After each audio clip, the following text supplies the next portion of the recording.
We're live from Bloomberg's world headquarters in New York. I'm Shanali Bassick. And I'm Kaylee Lyons. Welcome to Bloomberg Crypto, a look at the people, transactions, and technology shaping the world of decentralized finance. Coming up, we have the crypto story. We take a deep dive into the history of crypto itself in a special edition of Bloomberg Businessweek written by our own Matthew Levine. And stuck in the doldrums, Bitcoin is down roughly 1% this month, leaving fans wondering if and when October will come. And a champion for crypto, Rishi Sunak officially becomes the UK's prime minister, sparking hope for more crypto policies in the nation. All right, so all of that is ahead, but first let's get a snapshot of the market. The best way to do that on your Bloomberg terminal, CRYP Go. That is your function. And what you'll see is that along with other risk assets, it's a pretty up day for crypto. 2.5% higher on Bitcoin, now at $19,872. Remember, we've been sub 20K on Bitcoin for about 3 weeks now, which is our longest stretch under that level going back to late 2020. So we'll see if we can get a meaningful breakout above that today. Of course, you're seeing some outperformance for other coins. Ether up more than 6%, 1435 where we trade at the moment, and outsized performance as well for some of those crypto-related equities like Coinbase, the big crypto exchange. It's higher by nearly 9% on the day, and it's a greater than 9% move for Marathon Digital as well. So a lot of big moves out there in the intraday session, Shanali. Intraday, but let's talk about the history here, because I know we're going to talk a lot, Kaylee, about where crypto is going. So where has it been? Bitcoin, even with it trading at less than a third of its market value at its peak, less than a third of its price at its peak, you still see it shooting up past 20,000 since 2009, when we really started seeing Bitcoin trading. Then Ethereum as well. When you saw it start up in 2015, you're still seeing it up more than 1,400 in terms of pricing. Fun facts, Kaylee, if you look at the market value of Bitcoin, even in the sell-off, you are still seeing Bitcoin trade at a market value that is greater than JP Morgan. And so it's come a long way in just a short amount of time, but clearly the question now becomes what's ahead and what is it used for? All right, so let's try and get an answer to those questions. The latest issue of Bloomberg Businessweek takes a special look at the story of crypto, where it came from, what it all means, and why it still matters. For just the second time in the history of the magazine, the entire issue is written by one single author. And lucky for us, he is joining us now. It's Matthew Levine, Bloomberg Opinion columnist covering finance. If you have a question for Matt, go ahead and if you have a Bloomberg terminal, send us an IB, or you can send us a tweet. But we have a lot of questions for you first, Matt. This is a lot of material, 40,000 words. It's encyclopedic. Let's just start with what I find to be an interesting thesis within it. You write that your goal is to convince the reader that crypto is interesting, that essentially it has found some new things to say about old problems. What are those problems that crypto is solving? So I'm, a finance person. I read a finance newsletter. I'm interested in finance, and I think that crypto tells a lot of interesting financial stories. So it's trying to solve problems like, how do we lend money? How do we trade assets? And crypto has done a lot of interesting things in that kind of field of problem solving. I think it's obviously the case that there are people in crypto who have sort of big, broader philosophical goals and who want to solve problems like, how do we trust the government? Right. Or like, how do we have a society? Or how do we have freedom? Or often like, how do we build an economy on the web? And so it's looking at a lot of those problems. And to me, sometimes the solutions there are a little bit less compelling than in the financial space. Mm-hmm. But it's sort of addressing a broad range of problems. So what's the mission then, if you had to boil it down to a key mission? And do you think that after 40,000 words that crypto has solved or on its way to solving that mission? Wait, the mission of crypto or of me writing this? Crypto. I think you succeeded in your mission. Right. Well, I think one thing that I wanted to sort of point out is that there's not really one mission of crypto. What there is like there's this sort of genesis moment in the Bitcoin white paper where Satoshi Nakamoto has some ideas for a thing that is digital cash and some kind of like philosophical ideas for why he's doing that. But people took that in different directions. And I think that there are a lot of people who work in, broadly speaking, the crypto space who have very different ideas of what the mission is. Some people are really into sort of the Satoshi like libertarian vision of like censorship resistant digital cash. And some people don't care about that at all and are like, the blockchain is a really interested way to do distributed computing and to build applications on the web that have interesting properties compared to the existing applications. So there's a lot of different missions, and there's like kind of one starting point, but it ramifies out in different directions. But is any of that really truly new? I mean, we've spoken with skeptics on this program who say this is just a different face on the exact same thing, that nothing really truly innovative is happening. For example, this all still needs to be converted back into dollars or some fiat currency at the end of the day for it to actually be worth anything. What do you say to those kind of arguments? Oh, I think that there's some truth to that. I think that a lot of it is incremental, where it's building interesting ways to address problems that people were already addressing and that are not, when people make claims that crypto is revolutionizing the world, I'm a little skeptical of those claims too. I think it's like an interesting incremental problem solver for some things rather than a sort of like whole new way of living. The converting back into fiat is definitely, a thing that I think about in terms of just like, I often write that it's hard to use Bitcoin to buy a sandwich. Every time I do that, people get mad at me and are like, I've bought sandwiches with Bitcoin. But no, I mean, I am in many ways a crypto skeptic myself. But I think that, one reason I wanted to write about it is that it has interesting things to say about the existing financial system, even if you're a skeptic of crypto as an investment.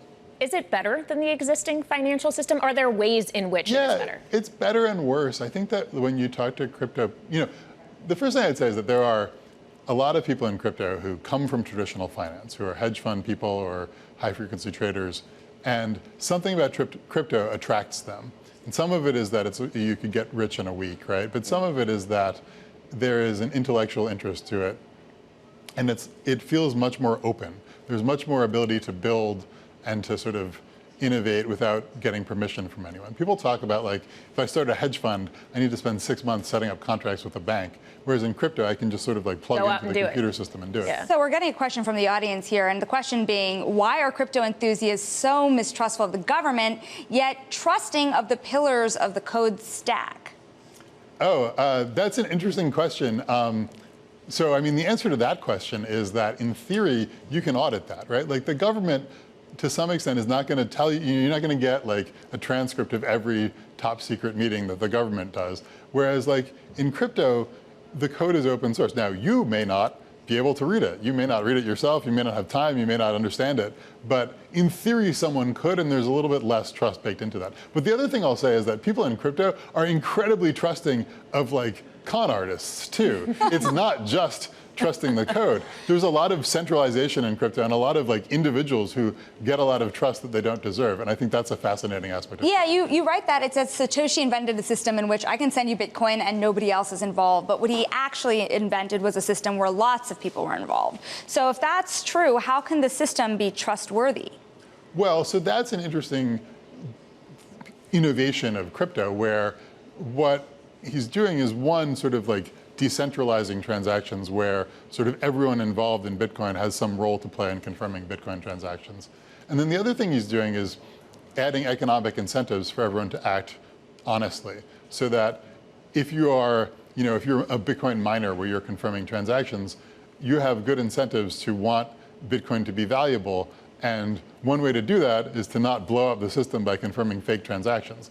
So it's like a very clever, like, he is distributing it and he's creating incentives that make it work well. We have another question coming in from a viewer. Do you think a CBDC, so central bank digital currency from the Fed, could crush Bitcoin? So essentially, can a digital dollar not coexist with something like Bitcoin? The CBDC thing is interesting because to me, I think a lot of people at the Fed are skeptical of CBDCs because they say we have a CBDC. We have, dollars are digital. Like we credit banks by pressing a button. We don't actually have to print them out and bring over a suitcase of money. And I think that the CBDC is in a lot of ways a way to make Fed policy and banking like a little bit more efficient, make payments a little bit more efficient. But I'm not sure it completely crushes crypto as crypto is, this is what I said about having many missions. One thing that crypto is like a set of equities in tech projects, right? And like that's not necessarily crushed by CBDCs. Another thing it definitely is avoiding government regulation. And that too, the Fed issuing a competitor to By Bitcoin. nature A lot of people, I would like a Fed competitor more than I might like Bitcoin, but a lot of people would say, no, I'd rather have the unregulated thing. Well, while we're talking about kind of regulated monetary authorities, obviously we saw central banks have to come in and bail out the traditional banking system back in 2008. And you talk about in the piece how that's really what Bitcoin was born from. Satoshi did not like what he saw in 2008. And yet, ironically, you say that crypto had its very own 2008 moment this year in 2022. What did this year change, and why didn't it have the dramatic financial stability contagion impact that we saw during the financial crisis? Yeah, so I mean, I think that one thing that is part of the sort of philosophy of Bitcoin at its birth is that leverage looked really bad after 2008. And like what the banking system is leverage. It's the banks borrow money from depositors and lend it to, mortgagees, and they, everything is kind of built on borrowing. And that looked really bad in 2008. That had like bad consequences. And Satoshi built this thing that is not built on borrowing, where if you send a Bitcoin to someone, there's no borrowing involved. You're not, lending to a bank. The bank is not lending to someone to buy a house. It's just its own thing. But that's not what the system became at the end of the day. No, right.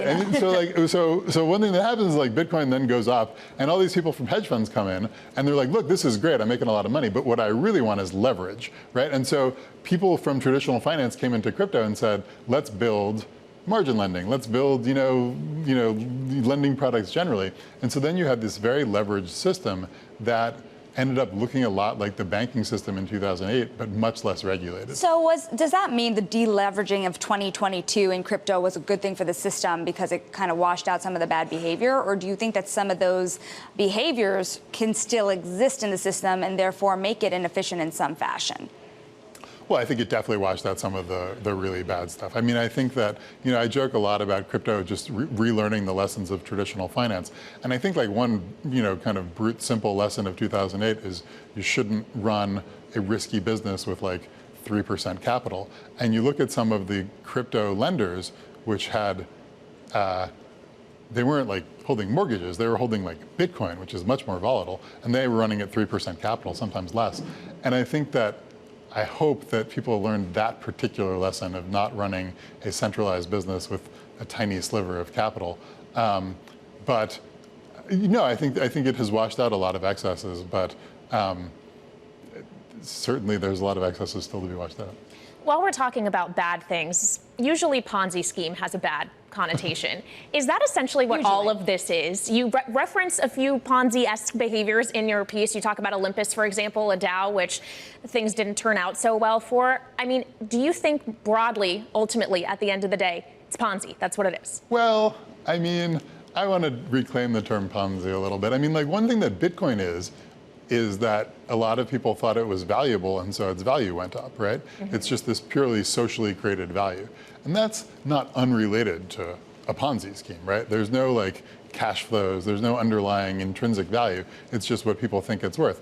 And yet today, I think most people think that Bitcoin has like a pretty enduring value. So that's not necessarily a bad thing, but it is related to Ponzi schemes. I think that where I talk a lot about Ponzi schemes is in, people use the word tokenomics, where you're building some sort of platform that does something in the crypto world, and a token is tied to the project. And the token is tied to the product, and you're getting your users to be also investors. And you create these weird dynamics where people are using the product not because it's good, but because they want to sell the token to the next sucker. And classic Matt Levine fashion, you say that there's a problem and an advantage to crypto being financializing everything. Yeah. And you were talking about economic incentive a little earlier in the case of Bitcoin, but this is also true for tokenomics. So what's the biggest problem of it, and can it be fixed? I mean, the advantage of it is that you can get a lot of users if you're promising that they'll get rich. Capitalism. The disadvantage of it is like, for one thing, they won't all get rich, right? And there's like a sort of consumer protection problem where everyone is getting into things because they think they'll get rich. It's hard to know if what you're building is any good if everyone's coming to it not for the product, but for the token and the promise of riches. And I think that like one interesting thing about the crypto crash is that people are not probably, some of them are, but people are mostly not coming to crypto projects now because they plan to get rich really quick on the token of the project. So there's a little bit more of an emphasis on building real stuff rather than just, doing a minimum thing and hoping people will buy the token and it'll go up. You say real stuff, which raises the question of just how much of the real world, quote unquote, is eventually going to translate into the digital world. Because in many ways, this entire crypto Web3 concept is contingent upon that. I mean, realistically, how do you think this evolves and how quickly does it evolve? So there's two answers to that. One is that a lot of stuff in our lives has just moved to the digital world in the last few years. Right. And you see, like, this is not a crypto story, but Meta, former Facebook, Yep. betting so heavily on the metaverse. Like, that's a bet that we're going to live more of our lives online. And the more that happens, the sort of easier it is for crypto to penetrate because crypto exists online. The other answer I'd give you is from the financial aspect, which is that if crypto is good at building a new financial system, if people build exchanges that work really well and are efficient and are easier to use than traditional exchanges, or if they build lending products or whatever, then the next step, like you see it in the eyes of these crypto exchange, founders, they want to trade equities. They want to move the rest of the financial system into the crypto financial system. They want to say, we've built a better way to trade stuff, so now we're going to take some of the other stuff and trade it on our system. And I think if that works, then then that's like a good way to intertwine the crypto system and the real world, because stocks are the real world. Stocks are a way to invest in real companies, right? And crypto is perhaps finding a way to colonize that. Matt Levine, you're going to stick with us. That's Matt Levine of Bloomberg Opinion. We have a really fun section with him next. Reminder, you can read the full edition of Bloomberg Businessweek right now on Bloomberg.com or the Bloomberg Terminal. And of course, to access all of the latest data and news on crypto, check out CRYP Go on the terminal. This is Bloomberg.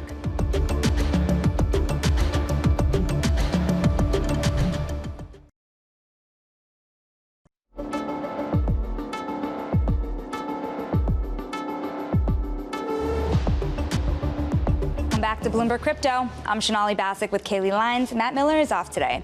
Matt Levine of Bloomberg Opinion is still with us, and it's time for our lightning round. Matt, these are yes or no questions here that we're going to be asking you. Yes or no. You can handle it. 40,000 words. Well, no, we want to start first by asking you, do you believe in crypto? Sure. Okay. It's a yes or no question, sure. Yeah. Believe in it how? Okay, yes. Is it trustworthy? No. Okay. No. Just sticking with the one-word answers. Okay, and is the current financial system a better option then? I think the current financial system does more things at this point, but I think that crypto, makes interesting cases for taking over some things. Okay, that was more than one word, but we'll let it slide. We also want to wade into the regulatory waters as well. Is Bitcoin or are tokens in general securities? I think Bitcoin is not. That's pretty clear. I think tokens in general probably are. I think the SEC thinks that, and I think it's true. And I think that the next phase is going to be like the SEC figuring out how to use that, how to take that fact and regulate crypto in a productive way. You drew me right into the next question. Is the SEC doing yes or no? Is the SEC doing a good job? Oh, no. No, I sympathize. It's a hard job, but I don't think that they've struck the right balance. I think that they're not often doing a great job of catching really big scams, and they're also being a little harsh on people who are trying to do the right thing and are trying to find a regulated way to do crypto. Yeah, regulation by enforcement is something we hear a lot on this show. All right, you played along, did your best to answer one-word answers. So let's just give you the final word here. You obviously wrote 40,000 words. This is a monster mammoth piece. Did you learn anything new? Did it change your mind as you were writing about this? Did you change your mind on anything? I think it broadly made me more sympathetic to crypto. It made me see more aspects where people are working to build stuff that could potentially be useful and that is useful now. In terms of what I learned, I mean, I spent some time learning like how Bitcoin works, right? And I think that what's interesting in what in like the sort of project that I was doing is that you start from like, what is Bitcoin? How does Bitcoin work? And then you can kind of build from there. Like crypto is still sort of small and new enough that you can almost understand all of it from first principles. You can almost start at the beginning and kind of go to the complicated world we live in today and kind of build it all from there. Yeah, well, as I said, this is encyclopedic, so make sure to check it out. Matt Levine of Bloomberg Opinion, thank you so much for joining us, and don't forget to read his piece. You can find the special edition of Bloomberg Businessweek right now on Bloomberg.com or on the Bloomberg terminal. It'll be hitting newsstands this weekend. Plus, catch Matt Levine on today's Bloomberg Crypto podcast, which dives deeper than the daily market buzz to explore how this asset class is changing the way we live. Look for that every week through the Bloomberg Professional app, iHeartRadio, or wherever you get your podcasts. This is Bloomberg.